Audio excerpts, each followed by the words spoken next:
एक समय की बात है। उल्का नामक एक उल्लू और सुमित नामक एक हंस दोनों दोस्त जंगल में रहते थे। सुमित हंसों का राजा था, जबकि उल्का एक साधारण उल्लू था। वह सुमित को यह बताने से डरता था कि वह एक साधारण उल्लू है। इसलिए उसने सुमित से कहा कि वह भी एक राजा है और उसके पास भी कई प्रजा है। हर रोज उल्लू उस तालाब पर उड़कर जाता जहाँ पर हंस रहता था।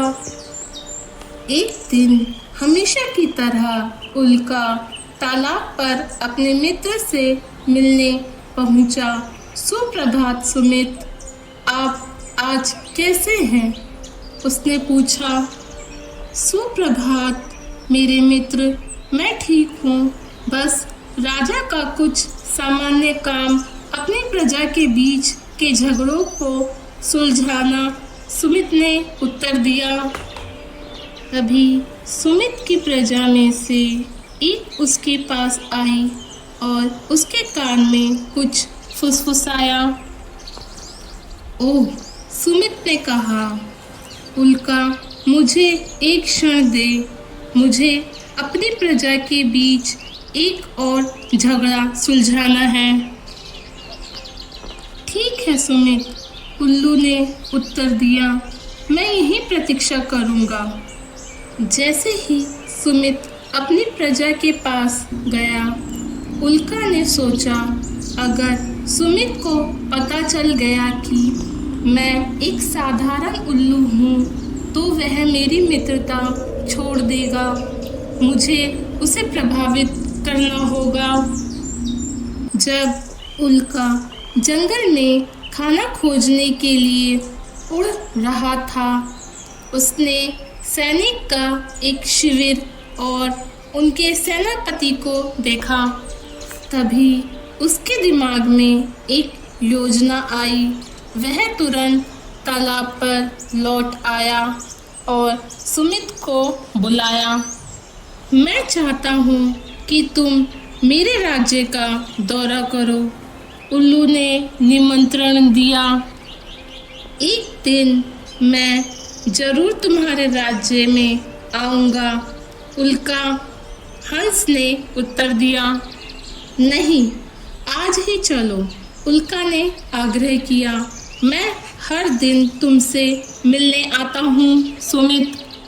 हंस उल्लू के साथ जाने के लिए तैयार हो गया और फिर उल्लू हंस को उस जगह पे ले गया जहाँ पर सैनिकों का शिविर था। यह मेरा राज्य है और ये मेरी प्रजा, उल्का ने सुमित से गर्व से कहा।